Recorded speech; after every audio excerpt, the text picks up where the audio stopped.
If we say if we say the words historical, Mighty Mac, fudge, all right, your mind instantly knows where it's going. Mackinac City. That's right. There's no doubt it's a place that thousands visit every single year. While taking in the sights recently in today's My Vacay segment, we'll take you inside the walls of Fort Michilimackinac.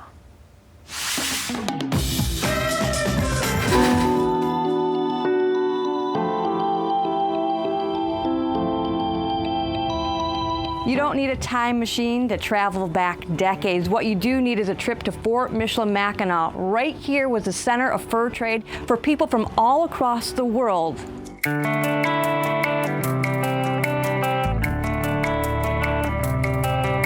So we're here at Colonial Michilimackinac in Mackinac City. This is a reconstructed, fortified fur trading community. It's something that existed here for about 65 years, from about 1715 through 1781, and it's a center of the Great Lakes fur trade. This is a distribution center for all sorts of things. It's a collection center for furs coming in from all over the Western Great Lakes. There are French Canadian people here, Anishinaabe people here, British people here, soldiers, civilians, merchants, traders. Everybody's here because of that fur trade. The Europeans were very interested in furs. That is the natural resource that was being exploited. If it's got fur on it, they're interested in it in some way. But the gold standard is generally beaver. And beaver and many of those other furs actually end up being used as hats. So think about a hat that someone like George Washington would be wearing. Those are made out of fur. And so there's a huge demand for that. And it's all due to fashion. That's what drives the whole economy out here for about 200 years. The British authorities who controlled Michilimackinac began to be concerned that this place was not defensible. It does have a wall around it. There were soldiers stationed here. They have artillery like we just saw. But they made the decision to begin relocating over to Mackinac Island, actually taking apart many of the buildings piece by piece, moving them over there, putting them back together, either inside the new fort that they built up on a bluff, Fort Mackinac, or in the new community that they built down along the shoreline that's still there today in downtown Mackinac Island. When people come to visit today, we are truly trying to interpret the entire community here. So it's not just the military aspect, it's not just the fur trade aspect. We're trying to encompass everybody who was here and at least talk about them if we can't physically represent them. You can go and actually watch the archaeologists at work. They're out here right now, actually excavating pieces of the past. We have programs throughout the day, things like that cannon firing. We fire a mortar, we've got musket firings, but then we have a variety of other programs focusing on women who lived here historically, because this truly is a community. There were men, women, and children of a variety of different nationalities living here, so we try and talk about all of them. We have programs about the gardens and the foods that people were eating here. We have a program about the enslaved community here. And this year, we're kind of focusing a little bit more specifically on the year 1778.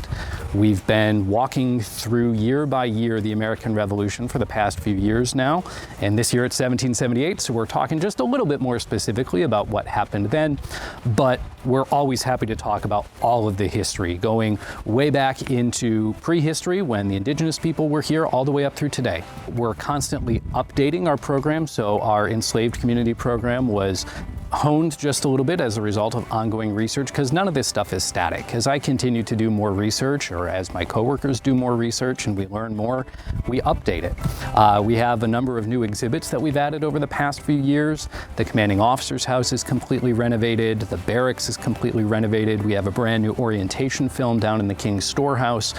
So especially if someone hasn't been here in the last couple of years, there's a lot of new things to see. We do also have brand new activities. We've got a couple of new programs that we're going to be rolling out here in about a week, letting people get their hands on history, unpacking a trade bale, getting up close with some of the artillery pieces.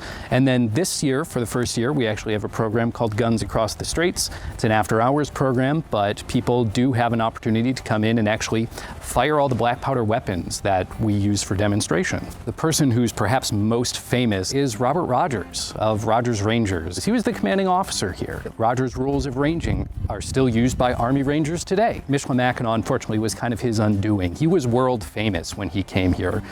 People would have known who he was, and he got embroiled in some controversy, and unfortunately, it was kind of the end of his career. But he's probably the most famous person to ever actually be here at Michilimackinac. This year, we are open every day through October 8th. And then at the very end of the year, we have a couple of special events.